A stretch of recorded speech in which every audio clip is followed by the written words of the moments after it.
Good morning, and welcome to our first CEO Insights program of 2021. I hope you and your families are doing well, and we're thrilled to have you here with us today. My name is Keith Martinez, and I'm the managing partner of our Columbus office at Plant Moran, a proud partner of the Columbus Chamber's CEO Insights series.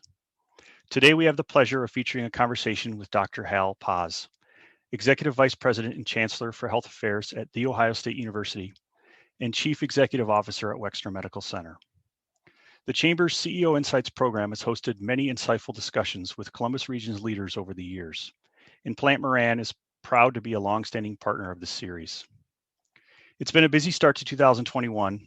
We've been helping our clients through many challenges as a result of this pandemic, including treatment of another round of PPP loans and the Employee Retention Credit.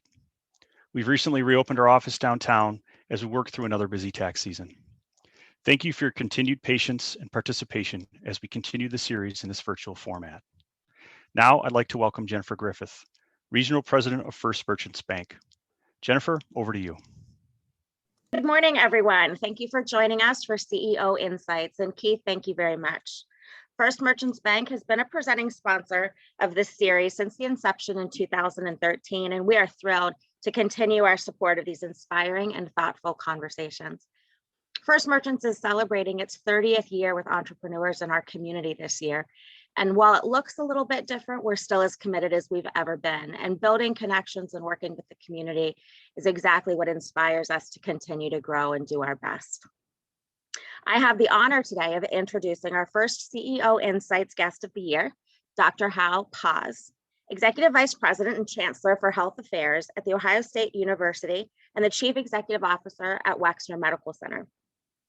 Dr. Paz leads all 7 health science colleges and serves as the CEO of the $4 billion Wexner Medical Center enterprise, which includes 7 hospitals, a nationally ranked college of medicine, more than 20 research institutes, multiple ambulatory sites, an accountable care organization, and health plan.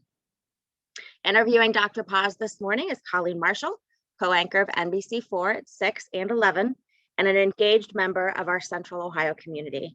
We know that you're going to find today's conversation to be insightful. And again, we thank you for joining us at CEO Insights. And we are so happy to welcome today Dr. Paz, who is going to walk us through a year or so like we have never had before. Doctor, you are experienced in the field of medicine. Just if you can summarize for us, as you look back at the beginning of COVID and where you are right now, what has this year been like for you personally? Colleen, it's been like nothing I have ever experienced. And I say that as someone that spent a good portion of my career practicing pulmonary and critical care medicine. And when this pandemic started early on, it was hard to imagine what the next 12 months would look like. To know that we are getting to the other side, but we're not quite there yet, means that there's still work to do, and we can't let our guard down. But at the same time, being here at the Ohio State Wexner Medical Center has been extraordinary, and to see the response that's occurred here at the Med Center and across the community, just remarkable what has been accomplished in such a short period of time to address a once-in-a-century series of events that none of us would have ever imagined in our wildest dreams, quite frankly. I can remember at the beginning of the pandemic, first hearing reports coming out of Wuhan, China, about this strange virus and watching that and thinking to myself, wow, I wonder if that would make its way to this country. I wonder what they're doing to keep it from getting here. When it got here, I remember quite distinctly thinking, well, we might be shut down for a month or so. You were looking at this from a scientific perspective. Did you envision how this virus spread and how it took hold of the world? Yeah, it's a great question, Colleen. I mean, early on, we were looking at this through the lens of previous epidemics caused by similar viruses. So the SARS epidemic, the MERS epidemic, and the ability to, for an array of different reasons, see that those became contained. I mean, they were certainly spreading, and they spread across continents, and in the case of MERS, very deadly. But at the end of the day, there was a period of time when they occurred. It was much more curtailed and of a shorter duration, in a sense, from what we've all experienced. I don't think anyone early on expected it to become a global pandemic in the way that it has. And I think we continue to learn. For example, one thing that we're understanding a lot better now is how this virus mutates. And early on, there was thinking that perhaps this is a relatively stable RNA virus, not like influenza that mutates quite frequently, which is why vaccines are, we're very happy when they're 50% effective. We're now seeing that even this virus has the ability to, in a very significant way, mutate as well. So it's a never-ending process of learning more and more about this particular SARS-CoV-2 virus, about the pandemic in general, and how we have to address what we call this COVID-19 pandemic, which is caused by this very specific coronavirus, SARS-CoV-2. When you talk about mutation, I think that's what a lot of people right now are finding frightening. It's almost as if the virus finds out what we're doing to stop it and changes its pattern to become something different. Is it something we can never fully get ahead of? Yeah, so it's a great question, and again, we're learning in real time how to best address it. So, we have to understand that it's not one virus; it's billions and billions and billions of copies of the virus. And what happens is the virus copies that we have immunity to are not going to be successful. They're going to fail. But there's always going to be a mutation in one of the offspring viruses that we're not immune to, or only partially immune to. And that's the one that can grab a foothold and then continue to replicate and have progeny. And that's what we have to stop. The ways we do that include stopping the transmission. If we can stop the transmission of this virus, then we can stop this virus from replicating and propagating and spreading and developing offspring mutations where there is a weakness in the immune systems of the entire population, and it can grab a foothold. And that's what we have to do. So what are the things that we're doing? Well, we've talked for a year now about social distancing, incredibly important, but even more important, wearing a mask. This is something that I've talked about now for a year, which is to say that if we all wear a mask, not only do we stop, if we're a carrier, symptomatic or asymptomatic, we reduce the likelihood of us transmitting it to someone else.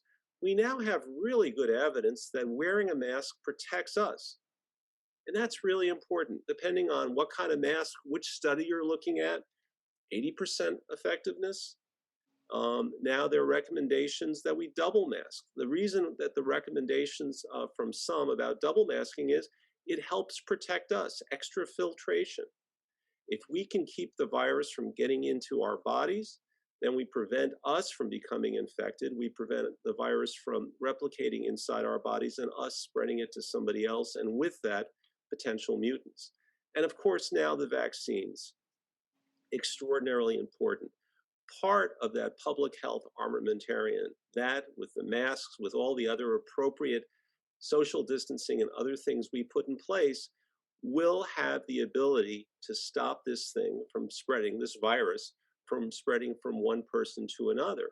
But we know that the vaccines, depending on which one we're talking about and in what setting we're talking about, and assuming that everybody is willing to accept the vaccine, is only one part of what we have in our armamentarium to deal with this virus.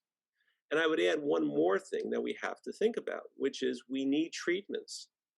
And we have to develop better and better treatments for this virus.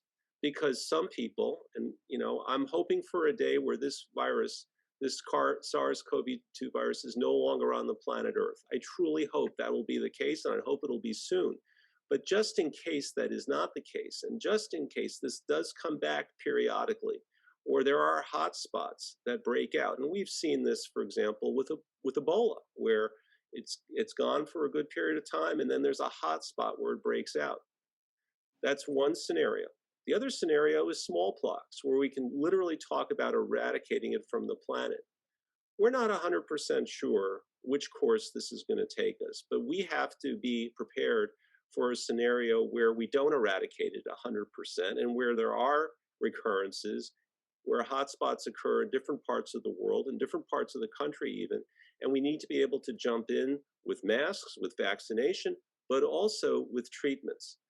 Keep in mind, rough number, 15% of the time, the common cold is caused by a coronavirus, right? It's a coronavirus, not like the SARS-CoV-2 coronavirus. It's not one that causes hospitalizations, typically going in the ICU, going on a ventilator, and tragically dying. It causes the common cold. And we've lived with this for centuries. We've lived with it for centuries. Coronavirus, rotavirus, other rhinovirus, other types of viruses cause the common cold. If we have effective treatments that can turn this SARS-CoV-2 virus into the equivalent of the common cold, that in itself is huge progress.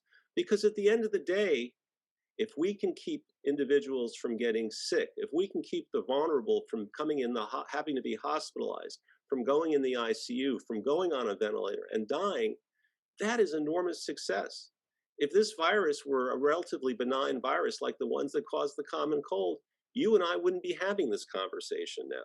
It's all about all the mortality, the morbidity that this virus is causing across the globe that has made it what it is today.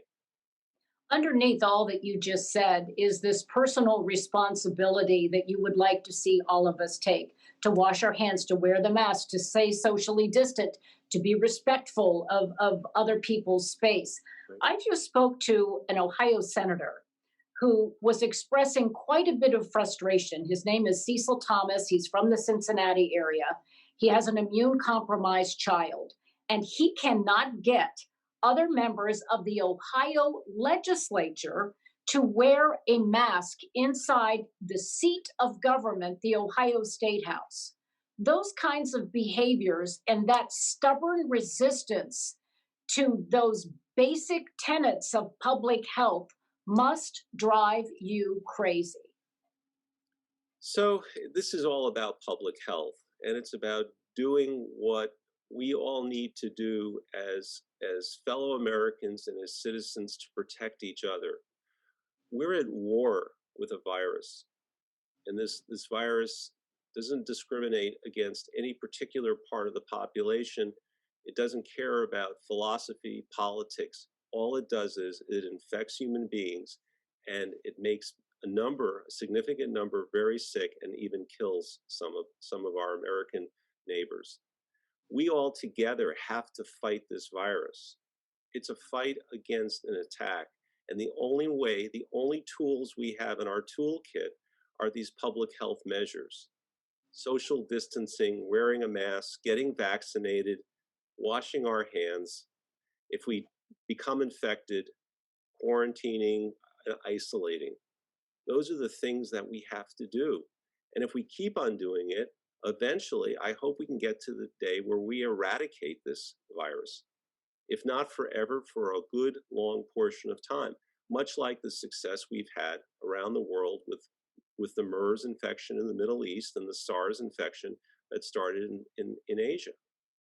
That's what our focus needs to be on, together as Americans, doing everything we can to fight this virus. Let's talk about the virus vaccine. Ohio State has been central in the rollout here in Ohio.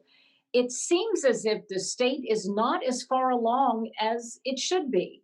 Other states have a better, higher vaccination rate. They've not limited it to 65 and older, and quite frankly, 65 to 70 right now can't get on the list for vaccinations. Why were we not better prepared when we had all this time to have a rollout plan? Why do you think Ohio wasn't better prepared for delivering the vital vaccine to the public? Well, I have to say my I look at this through the work that we're doing at the Wexner Medical Center, and I'm exceptionally proud of what's been accomplished in a very, very short period of time. Ohio State Wexner Medical Center was the first hospital in Ohio to vaccinate someone when the Pfizer vaccine became available on the very first day that a few hospitals in the nation, it was a Monday morning, I remember, and we had someone here from the CDC observing what we were doing. So we were starting literally in the first few hours, and we watched very carefully. And we worked through the group tier 1A, as it was called. These are the frontline hospital workers and others felt to be essential to caring for sick patients.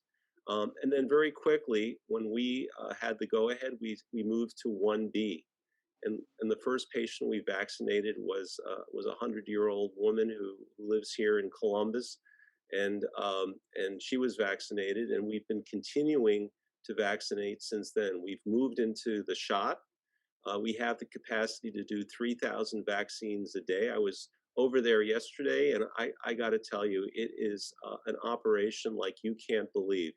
Patients, individuals from the community are moving through that line. They come in, they get vaccinated, they're asked to wait for 15 minutes to make sure they don't have a reaction to the vaccine, and then they move out. It's extraordinary. And as we get the go-ahead to vaccinate other parts of society and the population, we continue to do so. This week, we're starting with our 65 plus population. Of course, K through 12 teachers. And we're looking forward now to vaccinating other groups as well in the coming weeks. The more vaccine we can get our hands on, the more we're going to vaccinate. Right now, we have the Pfizer vaccine, the Moderna vaccine. We're looking forward to hopefully the FDA gives emergency use authorization for the Johnson & Johnson vaccine in the coming days. Then we look to get that allocation as well. And as you know, that's a one-shot vaccine as opposed to two. I'm going to take you back in time again to the early part of this crisis. Walk me through what was happening at Ohio State University Hospital. You have 7 colleges there as well, but you've got the main center is the Wexner Medical Center. What were you doing to prepare your medical staff and to work with the community to say, we've got to get ahead of a crisis? Right. Great question, Colleen. You know, very early on, it's almost hard to imagine now. We're talking just about a year. We were reading the reports about what was happening, for example, in New York City, and just the number of individuals that were becoming infected and being hospitalized. And as you remember, but it was almost a year ago, there was concern that the entire health system in New York City would collapse just under the huge number of patients that were becoming COVID positive, had to be hospitalized, go in the ICU. There were fears that we would run out of mechanical ventilators. That was the picture then. So what did we do here in Columbus? So first of all, at the Wexner Medical Center, at the time, in the very first few days, we had access to 40 COVID tests a day. 40 a day, that's all that was available. And we'd have to send them out. And we said, look, that is not going to work. So we got together at the university, including with those health science colleges that you mentioned, and we built and partnered, by the way, with Battelle across the street from the Med Center, and we built our own testing facility. We brought together testing machines. These are these PCR machines from Battelle, brought them over to the Med Center, and we scaled up to the capacity to do 4,000 tests a day. 40 tests, we went from 40, which we had to ship out, to doing 4,000, the opportunity to do 4,000 at the Med Center. The next thing we found out is we couldn't do 4,000 a day. We didn't have enough reagent to run the machines. We worked with Governor DeWine and his administration. He was an enormous advocate for us to secure us the reagent to run the machine. That's like the gasoline to run the engine. And that made a huge difference. And then we found out that we didn't have test kits to actually do the swabs that was necessary to put in the machine. So what did we do? Why? Because a lot of those swabs were made, believe it or not, in Italy, in northern Italy. And you remember what was going on in northern Italy early in the pandemic. Yeah, they were worse than us. Tragic. So what did we do? We went over to the dental school and we quote unquote borrowed some of their 3D printers that they use to make, teeth and implants. And we used those machines to make our own swabs. We got the design, and then we had to go out and make our own viral medium to put the swabs into, because you have to preserve those swabs if you're going to actually run the test. We got the recipe off the internet, and our folks at different colleges got together, and we started making our own viral transport media. We got so good at this that we were actually sending the viral transport media across the state and out of state. I remember one day I got a call from the city of New York on a Saturday, and they asked us if we could send them viral transport media. And we did, and we sent them the recipe, and we sent designs for how to do 3D printing of those swabs. So I was just so proud of how we were able to bring the scientists, the researchers, the engineers from across the university and at Battelle together to develop these really innovative solutions that had a huge impact on all the communities we serve, on the state of Ohio. As the Ohio State University, we have that responsibility, but even across the country. And that was just enormously gratifying. And it speaks to what's in our DNA here, our core, which is innovation, continuously innovating, because it's so extraordinarily important. Fast forward now to today, another big challenge around the country is treatment of those that are infected with the COVID virus, who now become increasingly sick and potentially could wind up in the ICU or on a ventilator. There are some treatments available. They're called monoclonal antibodies. Well, we set up a facility to give patients who are COVID positive and becoming sick, who meet the criteria, the FDA criteria, monoclonal antibodies. And we have already infused over 1,000 individuals with monoclonal antibodies. That's an extraordinary track record. And we believe that a number of those individuals have been significantly helped, and they've avoided and averted an admission to the hospital and into the ICU because of this work. So it's this focus on continuing to innovate, continuing to be at the cutting edge, and to do things quickly, not to wait. When we got together with our colleagues at Ohio Health, Mount Carmel, at Nationwide Children's, early in the pandemic, we said, we're all health systems here in the greater Columbus region and central Ohio, but what can we do to collaborate?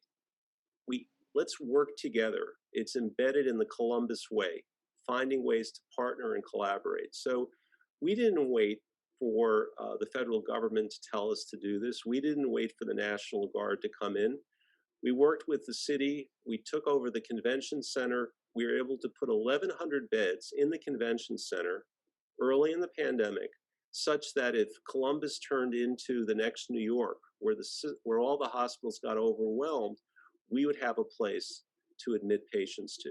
And the great news is we built this whole thing out and we never had to use it. And someone said to me, well, do you feel bad that you spent all that time, energy, and effort with the other health systems building that out? And I said, absolutely not. All of us buy insurance all the time. We never think twice about it. We were simply buying insurance that should Columbus look like New York or Northern Italy at some point in this pandemic, we were able to deal with it. And it never happened. And I'm just thrilled that we were able to work so collaboratively together across central Ohio to make this happen. I remember feeling comforted knowing that that facility was there just in case we did become like Northern Italy. But in the midst of this, you're talking about the scientific and engineering response and how you collaborated to meet the basically the physical needs. But you were also leading a staff of thousands of people who found themselves in the midst of a pandemic like none of them had ever dealt with before. You had to lead people through a crisis in which you were asking them, put your own life at risk to take care of the public. Right. What was the feedback you were getting, and how were you managing this staff of people who we were all so dependent on?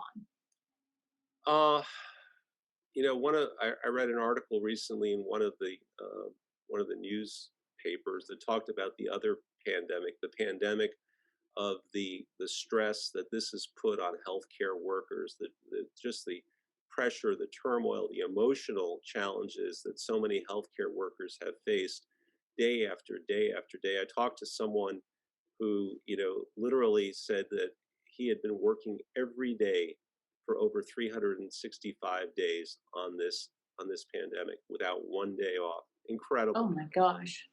Not here in another state, but a state that was very hard hit by this, particularly hard hit, and that's that's one extreme. But so many healthcare workers, not just physicians, as in the case of that individual, but nurses and other staff, frontline workers, dietary workers, transport workers, workers in the emergency department in our ICUs, day after day. So what did we have to do to help them? Well, first of all, it was the most fundamental things, making sure they had PPE. And again, if you remember early on, there were serious concerns about having N95 masks. We partnered with Battelle to figure out a system, as did other hospitals, to recycle N95 masks. But getting all the types of PPE. At one point, there was a concern about having enough of the gowns because the gowns used up a lot of fabric, much more than masks.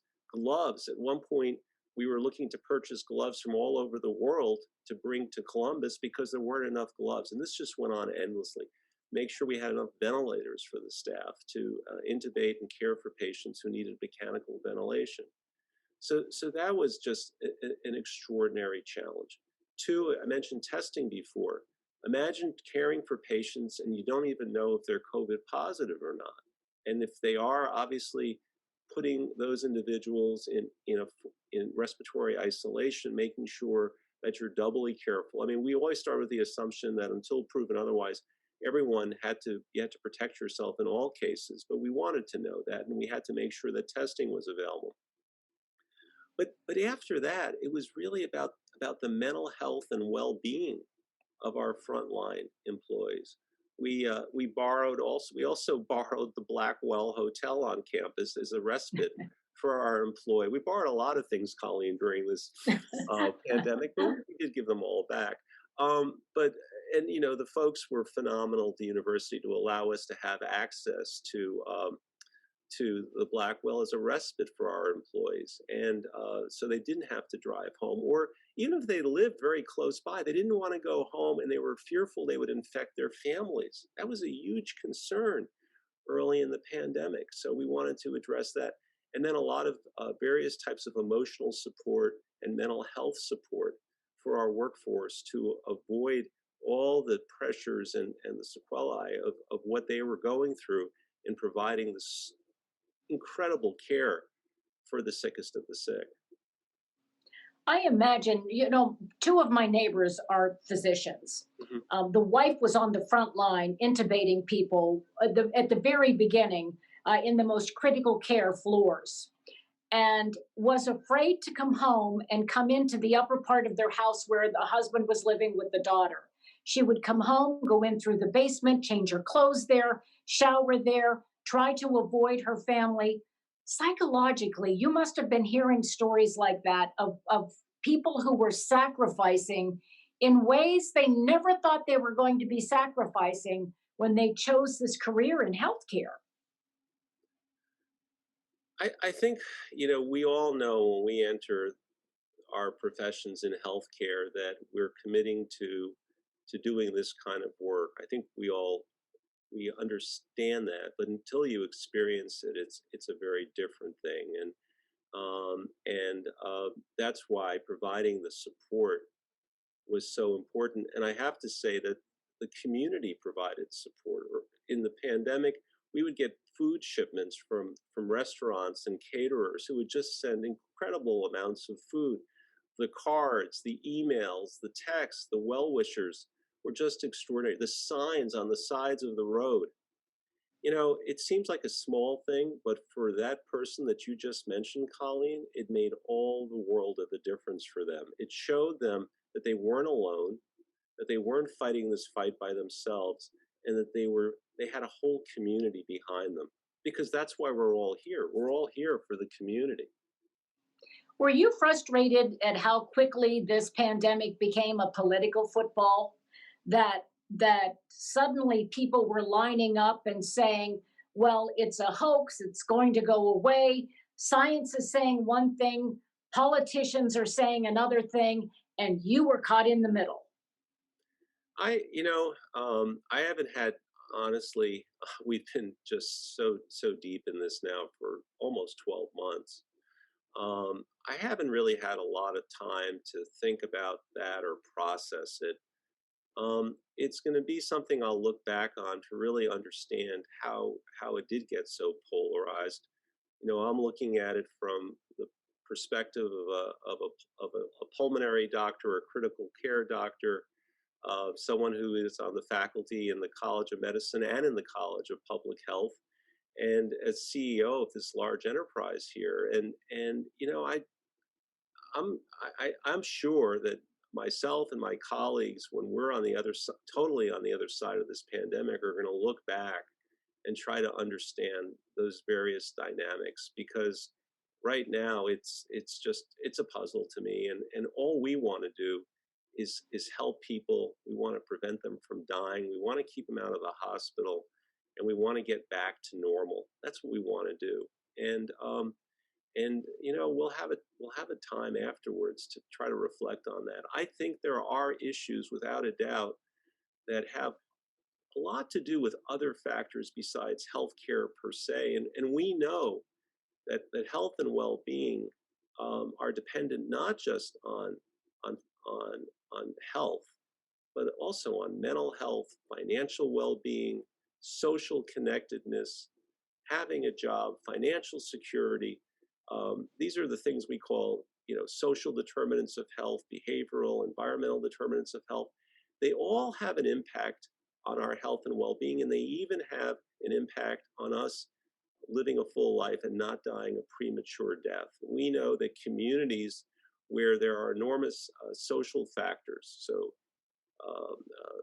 transportation, housing, food insecurity, financial well-being, education, for example, where those are challenged, where they're diminished, those communities will in fact have a greater likelihood of dying a premature death, and individuals having poorer health and well-being overall.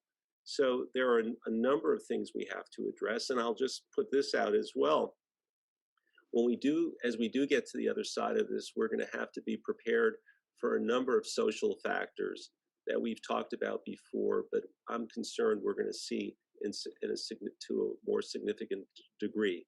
Take, for example, opioid abuse and overdose and overdose deaths. We're already seeing during this pandemic, because of the social isolation with the pandemic, we're seeing an increase in these opioid deaths that are occurring. People are isolated. They may not have a job. They don't feel socially connected. They may feel like they don't have purpose per se. They may not be connected to their families. So what does this do to them? And it raises the issue of the things that we have to do as health systems, as community organizations, as universities, to address multiple determinants of health, because we're going to have to deal with these challenges on the other side of this pandemic.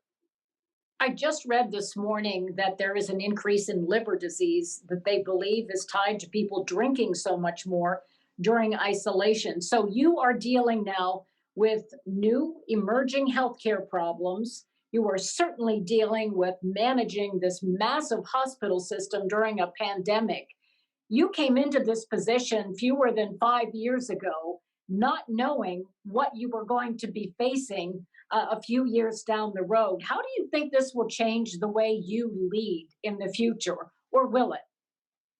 Well, to be precise, I've been here now a little over a year and a half ago. I got here in June. I think it was June of 2019. I was here for about 6-7 months before the pandemic started. Welcome to Columbus. Thank you. And I have to say, so I came here because of the extraordinary opportunity at Ohio State and to lead the Wexner Medical Center, and just our vision for this organization, which is to be the academic health system of the future and to do things in really innovative ways that create a platform for us educating the next generation of health professional. If you take those 7 colleges, we have 10,000 students here at Ohio State being educated in the health professions. And what I've been so passionate about is, can we take this med center, which is a large health system, and turn it into a health platform to literally reach into the homes of individuals, to keep them healthy, to address social and behavioral and environmental determinants of health? Can we develop interprofessional teams of these different health professions to do this effectively? That's where the future really is. When I first got here, we were doing 50 telehealth visits a month. We now are doing roughly 2,800 a day. So we've really been moving very quickly from being that traditional system to becoming this health platform of the future. We now have artificial intelligence that interfaces with our patients when they go to our website. We're using digital solutions. We have mobile vans going in the local community. These are all the things that everyone has seen in other sectors of the U.S. economy, and I think it's due time that we see this in the healthcare sector as well. So that's what I've been so passionate about. I'm very lucky that I had 6-7 months to get grounded here. I spent most of that time really getting out in the community, meeting with leaders, meeting with individuals, visiting different parts of the greater Columbus region to understand the needs of the community, and getting out across Ohio State University and the Wexner Medical Center to spend a lot of time with our faculty, our students, and staff. We have roughly 27,000 individuals that work at the Wexner Medical Center. And I really wanted to spend that time with them and then develop this strategic plan and this vision that I just told you about. But to answer your question, what I've learned is what I knew before. I just learned it even, 10 times more. You have to develop a vision for the future. You have to develop a well thought out plan. And then you make sure that you have the smartest people you can who own it and are responsible for carrying it out. Because if they're successful, it'll get done. If the focus is on implementation of a plan, putting it in place, all these remarkable things that I talked about, setting up a COVID test lab, doing the monoclonal infusion facility, setting up the shot, running all those ICUs, I didn't do those things. Those things were done by incredible individuals that had the freedom to make the right decisions, to do the work they were hired to do, and do it in the larger context of our overarching vision and strategic plan. Early in my career, I used to run a medical intensive care unit, and I share this story with a lot of our leaders here. In those days, I was paid to be a micromanager because patients' lives depended on it, making decisions in real time with limited amounts of information, and going very deep and really owning every decision. You can't run a 4 billion plus operation that way as a micromanager. What you have to do is you have to hire, recruit, and retain the smartest people you can, make sure they share and understand the plan and how to implement it, and then you go out and get them the resources they need to make it a reality, and it will take care of itself, quite frankly. And I'm just so proud of the people we have here. It's all about our workforce. It's about their dedication and their desire to really address the opportunities that lie before us that has resulted in the things that I've seen here. It's almost as if the pandemic accelerated your plan. It forced your staff to prove its ability to respond in a crisis, and it also allowed you to move the health system into areas that you only envisioned but suddenly needed. That's like so well said. We, early on, we used to talk about flattening the curve of the pandemic, as you recall. And I used to say that for a decade, we were flattening the curve of technology in healthcare. everything that we're doing today could have been done years ago, just like in every other industry, every other segment of the economy. But the way that healthcare has been delivered has been quite traditional, frankly. And what this pandemic has done is really taken the the flattening off that technology curve, so to speak. And now we're seeing this evolution, a rapid evolution in new ways of delivering care, really utilizing a lot of these very innovative approaches. And I think for the institutions and the organizations, particularly ones like ours, powered by this phenomenal university, that is willing to grab that innovation and put it directly into the health system, the delivery system, there are going to be huge opportunities to have a much more efficient way of delivering care, to create higher degrees of patient satisfaction, and to do things that are really going to be novel and innovative. And I think that's what we all want. We want different experiences. We calculated just during the pandemic, by moving to telehealth in the way that we did, how many miles of driving our patients saved, how much gasoline was saved. I mean, who wants to leave their home, drive on one of our, great expressways here in Columbus for 20, 30 minutes, to go to a parking deck, go around the floors up to the 6th floor, to walk across a bridge, to go in a waiting room, to wait to be seen? If we can do that same thing in your home, over your computer, your iPad, your iPhone, whatever device you use, if we can create the same results, all of us would choose that. We all choose that in other sectors of the economy. Now, you're probably going to say to me, I noticed that you're building this huge outpatient facility in New Albany. You're building one in Yes. Dublin. You're building one over on West Campus as well. 3 of these huge outpatient facilities. There are nearly 300,000 square feet. So what are you doing? And by the way, you're building a $2 billion hospital bed tower, when I just got done telling you about a new world. So the answer to the question is, we believe that there are a lot of things that can be done over virtually, digitally.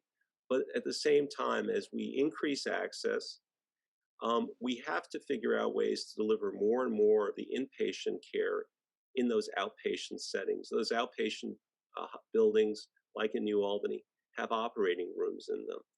If a patient has a choice between coming in the morning, having all their needs met in one of those outpatient buildings, and getting to go home in the evening versus spending 2 or 3 days in the hospital, I don't know about you, but I know what I would choose. Now, at the same time, we are building this new tower to replace the old building here in the middle of the Wexner Medical Center campus, and we are adding over 400 beds. And the question is, why are we doing that? Well, we believe that many community hospitals out in the periphery are going to probably move more and more towards being those outpatient buildings.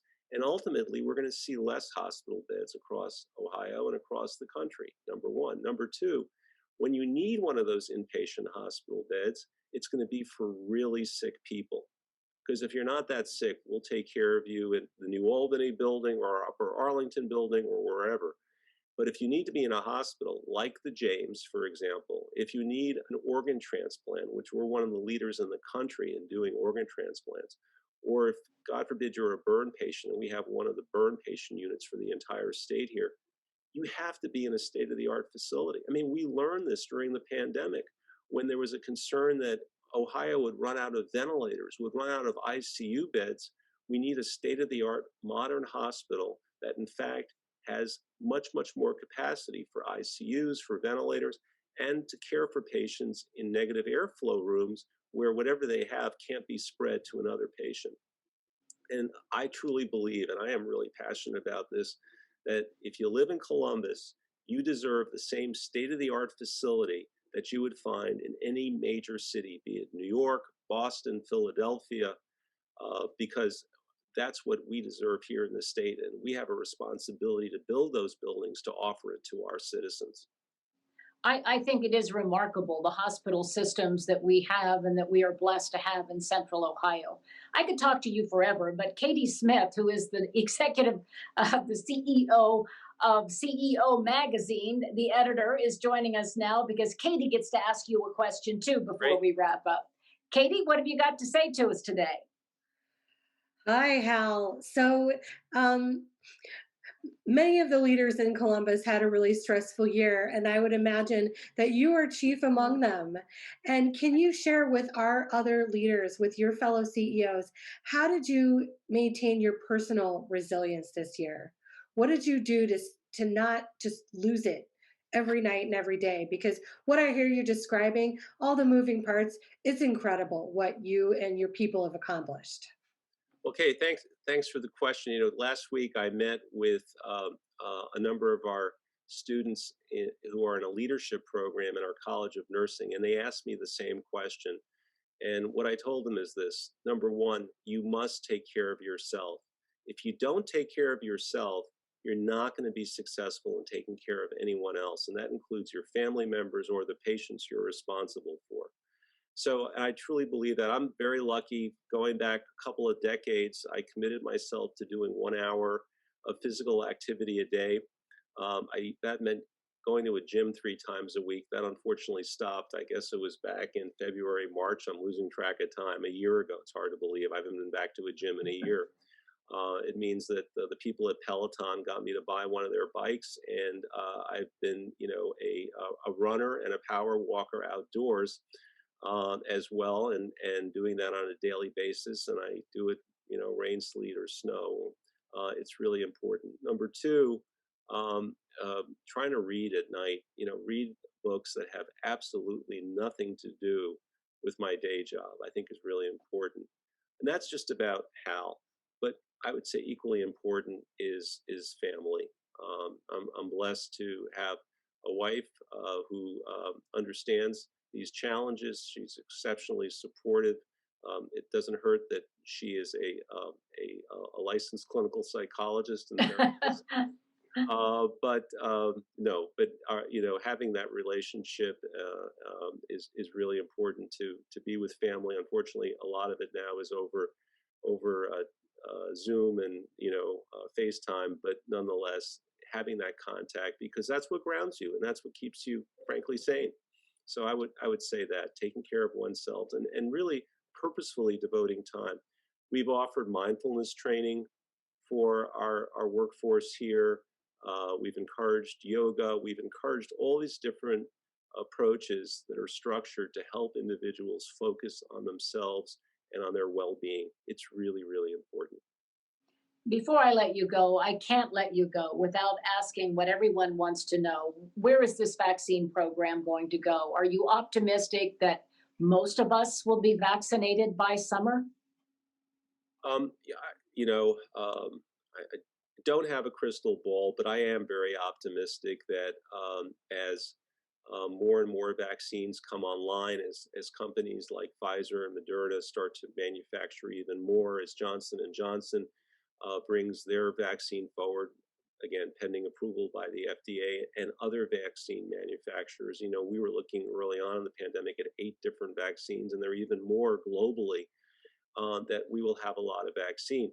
Where we have the responsibility is to address individuals that have vaccine hesitancy, and we're doing a lot of work in our local communities, making sure that we can encourage everyone to accept the vaccine.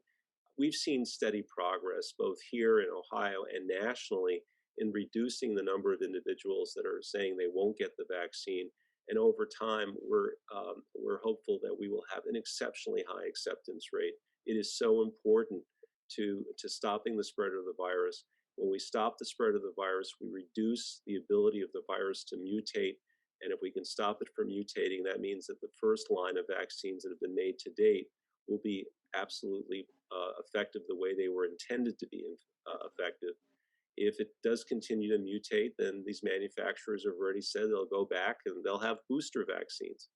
And it sounds so novel, but if you stop and think about it, Colleen, all of us, are encouraged to get a flu vaccine every year. All of us are told that our tetanus vaccines need a booster every 5 years. Kids that get vaccines for childhood illnesses are reminded about their boosters, and even adults go out and get a shingles vaccine, which is basically to give them a booster against chickenpox coming back in the adult form, which is called shingles. So we've been doing this for decades, It just seems so new and different because it's COVID, but it's really not. It's really not. Let's try to get every American to accept the vaccine unless there's a reason why they can't take it. And let's really stop this thing cold in its tracks. One final question. What book are you reading right now? So one of the books I just finished, I finished one. I realized I just broke my own rule. One of the last books I read was about the Spanish flu pandemic, but it was very, very interesting. A Gentleman in Moscow, a great novel, has absolutely nothing to do with the pandemic. Wonderful writer.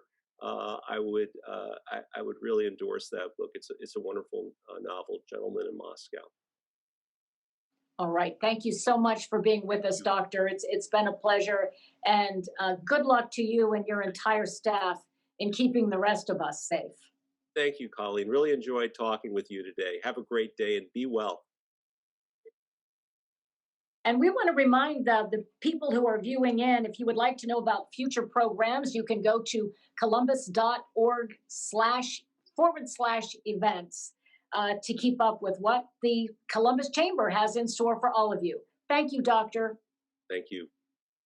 Thanks, everyone, for attending CEO Insights this morning. We really appreciate you being with us this morning. Thank you, Colleen Marshall from NBC4. You always do such a fabulous job, and this event would not have the success it does without you. Thank you also so very much to Dr. Hal Paz from the Wexner Medical Center at The Ohio State University. Dr. Paz, you've made such a difference since you've come here. We thank you for your leadership and all that you have done at the Wexner Center.